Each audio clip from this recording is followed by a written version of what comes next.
7 months into living together, my partner and I had settled into a cozy, slightly worn house with tall windows that let sunlight spill across the hardwood floors and a backyard we dreamed of turning into a garden, but never quite got around to. Sharing a home revealed the small quirks you don't notice when you're just dating. He'd leave his socks in odd corners.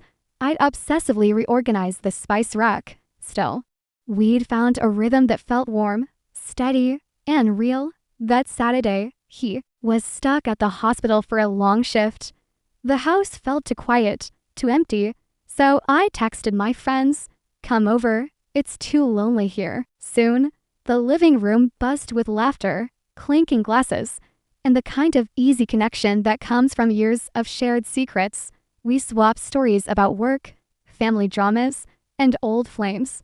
The conversation flowing as freely as the wine. Then, as it always does with close friends, the topic turned to relationships. Leela, always the instigator, leaned forward with a sly smile. "So spill, what's it like living with him?" I chuckled, recounting his habit of singing terribly in the shower and his insistence on making pancakes every Sunday. Then came the inevitable, "Okay, but what about the real stuff? Is he, a firecracker?" The room burst into giggles. Someone proposed a goofy guessing game, and though I knew better, the vibe was so light, so playful, that I went along fine, I said, rolling my eyes. "Guess all you want, but I'm not spilling." The guesses got wilder, each one sillier than the last. Someone joked he probably had secret moves that'd shock us all. It felt harmless, like a private joke among friends who'd never betray me. But then, as the laughter quieted, my best friend more affixed me with a serious gaze. "No, really, is he everything you need?" The question hung there, heavier than I'd expected. Wanting to keep the mood light, I shrugged, and in a moment of thoughtless bravado, said, "Honestly, he's kind of a letdown. It's not exactly a spark fest. Sometimes it feels like he's just not enough."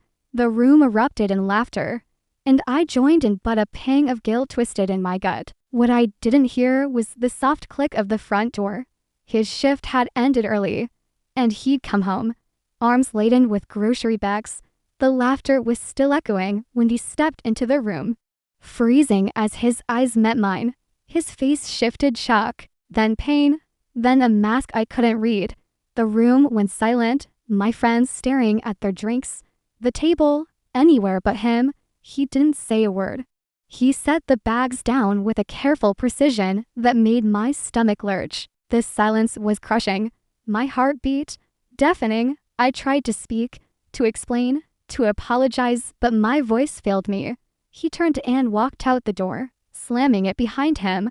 I ran after him, calling his name, but his car was already disappearing down the street. Back inside, my friends sat in awkward silence. Leela mumbled something about him maybe not hearing at all, but I knew he had. I saw it in his eyes, the raw hurt of betrayal from the one person he trusted most. Hours passed. I texted, cold, left voicemails, begging him to come back. Nothing. The sun set and the house grew cold.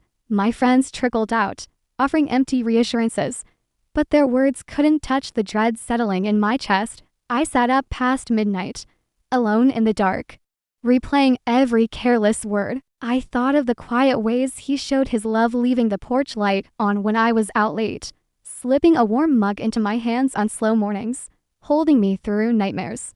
Those moments felt so far away now, drowned out by my own stupidity. Dawn broke, and his side of the bed remained untouched. My phone stayed silent. I called again, my voice cracking, but got no answer. I reached out to his brother, his coworkers. No one had seen him.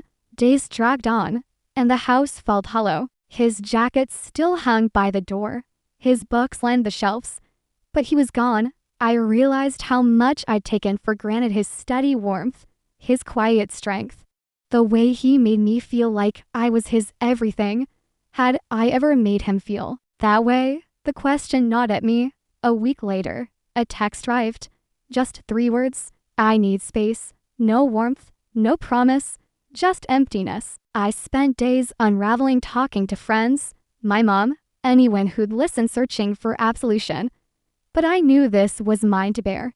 I'd learned a brutal truth. Words tossed out in jest can cut deeper than any knife, exposing vulnerabilities at the worst possible moment. I don't know if he'll return or if he'll ever forgive me, but I know I'll never be so careless again.